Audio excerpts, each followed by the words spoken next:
After a few years of using the failure drill with realistic time standards and accuracy demands, my SWAT officers performed exceptionally in field shootings. They shot at over 90% in the field, while differently trained patrol officers shot at 17%. This was consistent with the results from LAPD's specialized units and others who use the same methodology in training. The benefit of heavy emphasis on shooting failure drills is that the process becomes almost subconscious. They also solve difficult hostage incidents in patrol with single headshots. This resulted in low round count shootings and no criminal or civil liability in the Ninth Circuit Court. Daryl Bulk, published October 29, 2025, American Cop website.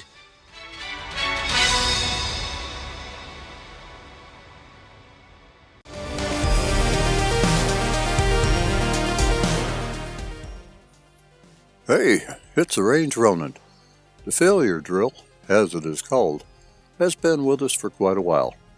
Originally, we knew it as the Mozambique Drill, which originated as a title due to this method of resolving a lethal force confrontation, which came from an encounter in Mozambique during the terrorist bush wars of the 70s.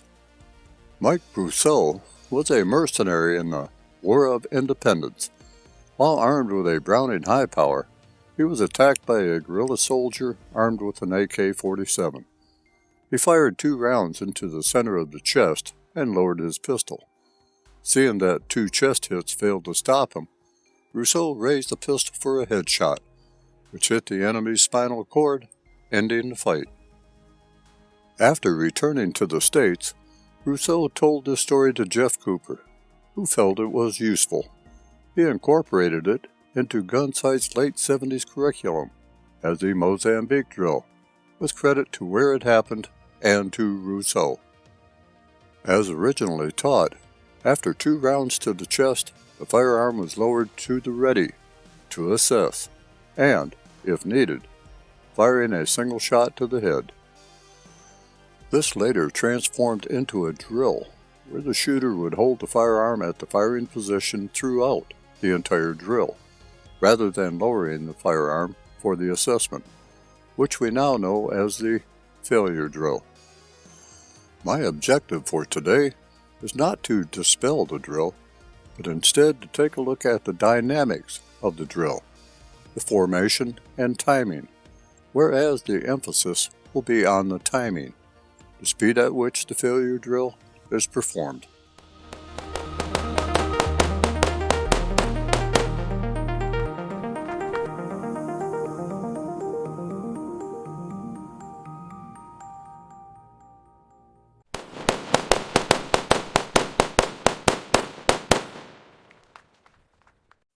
For me, there has always been a question, especially after not only performing the drill many times myself, but while observing others performing the drill. In most cases, the failure drill is run very fast, 3 quick shots in succession, 2 to the body and 1 to the head, without pause for assessment. The John Wick movies did little to slow this down, and 3 very quick shots has become somewhat a standard for most shooters who use this drill for practice. Let's not forget that these are movies, and movies are produced for effect and impact for the audience. That's not taking anything away from Keanu Reeves, who trained hard to produce this effect. He is a skilled operator and has proven such. To put it bluntly, the 3rd shot to the head on his adversaries was a coup de grace shot. Nothing more, nothing less. In the real world, that 3rd shot may be taken out of context in a court of law. Let me put that statement into context. The original drill was 2 quick shots en masse, pause to evaluate, place the 3rd shot to the head, if necessary. It was not. It was intended to be. Let's look more closely at how the drill is to be performed. A rapid pair is 2 shots fired off the initial sight picture. This is done from arm's reach to no more than 5 yards. If further away, a controlled pair is fired via sight picture. Shot, sight picture, shot, final sight picture, and used from 5 yards and beyond. While the reason for using just one sight picture is often explained as the shots are fired so fast that the second flash sight picture cannot be seen. Statements like that are false, and constantly repeating them tells people they can't see and verify their sights. Even when shooting doubles, you can see your sights without visually fixating on them. The reason we do not seek a final sight picture after a failure drill second body shot is that it's like shooting multiple targets. When doing that, we move our eyes first, and the gun follows. Here, shooting the second shot off the initial sight picture allows us to shift our eyes to the head. If we see it, we have already assessed and processed what we need to see. Now, it is a matter of waiting for visual confirmation of sight alignment. Then, a deliberate shot is delivered to the head to solve the shooting problem. In real life, to deliver or not deliver that third shot is the question. The reason for that delayed third shot is to evaluate if shots to the chest failed to stop the bad guy because of body armor, drugs, or other reasons. Remember that our job is to stop a threat. If the threat stops after 2 to the body, we have done the job, and the third shot is unnecessary and not needed. For my training involving the failure drill, I have incorporated a traffic light image in my mind. The first 2 shots to the body are green lit. They are good to go. After that second shot, the traffic light turns amber as the gun is moved to the head. If the traffic light turns red, the sequence is halted. If the traffic light turns green, the third shot commences. The rate of fire is not only determined by what firearm and what caliber of firearm I am using, but also the distance at which I am performing the failure drill. With my Ruger SR 1911 lightweight, chambered in 45 ACP, I know that the rate of fire will be slower than with my Ruger SR 1911 lightweight, chambered for 9mm, when trying to get back on target as quickly as possible. I can say the same for other pistols, such as the Glock G21 versus the G30 or G17, or the Glock 22 versus the G23. The increased amount of recoil and muzzle flip affects how quickly I can get back on target. For those of you who can place 2 bullets into one hole in 1 second, my hat is off to you. My reality is there is going to be a space, perhaps very wide, between impacts, but I do want to minimize that space as much as possible. On a static target, like at the range, it's not going to make a difference, except to my ego. On a live and active target, 2 hits close to center mass may or may not make a difference. That's reality. That has nothing to do with ego, but with stopping a real threat. Be prepared for that third shot to the head is what will make a difference. Now, for the reality check on distance and dynamics of. The closer the distance, the faster the reaction time must be. There is an old adage. The best place to be in a gunfight is somewhere else. I can't think of a better truism. For me, I have to rely on situational awareness. If I sense that something is going to go down, or is going down, that could be detrimental to my health and well-being, it is best for me to vacate the area to somewhere else. But with that not possible, I can rely on my training, whether personal or otherwise, to handle the situation. Regardless, distance is my friend. I will be facing an opponent who is dynamic and not some static target at the range. There may not be time for measured shots from me to the target.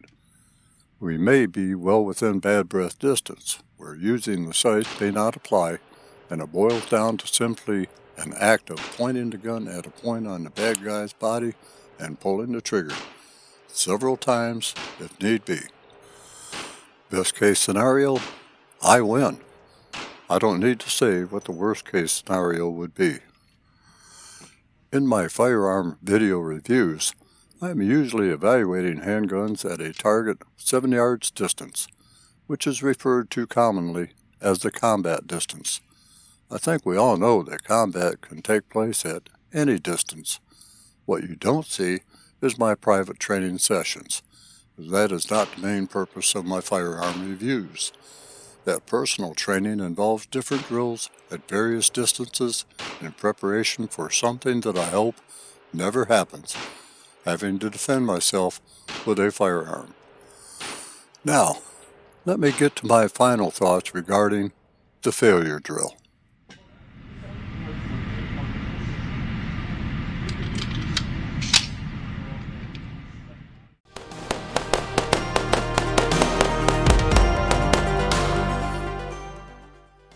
The failure drill, often known as the Mozambique Drill or failure to stop drill, is a high-speed, close-quarters training exercise designed to address a scenario where initial shots to the torso fail to stop a threat, necessitating a rapid transition to a precise headshot. It emphasizes transitioning from high-speed, high-volume fire to a controlled, precise shot under time pressure.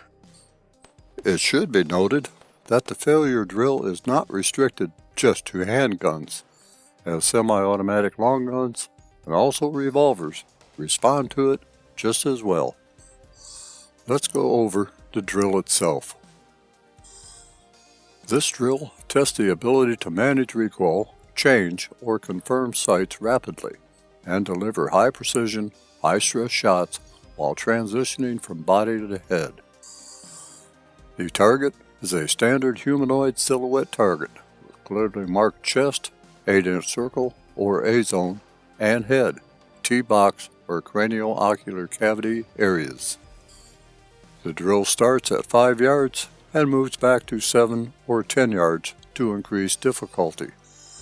The starting position is a holstered, from concealment for added difficulty, firearm or low ready.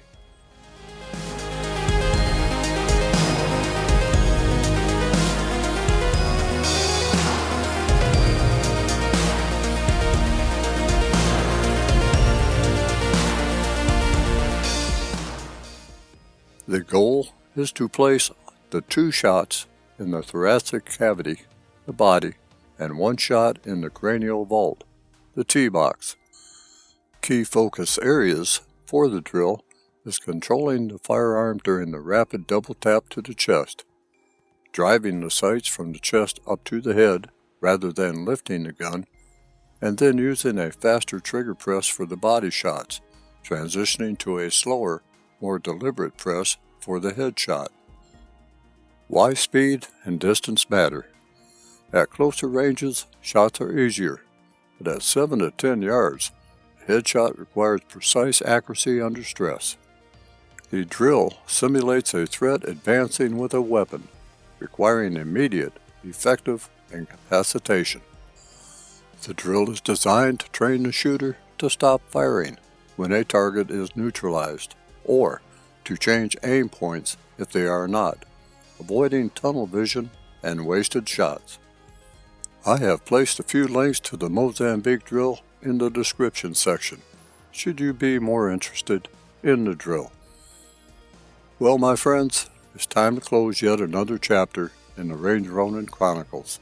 I hope that you found the presentation useful and will return to the channel. Until we meet again, and I hope for that to be soon, stay healthy, vigilant, armed, and safe wherever your travels take you.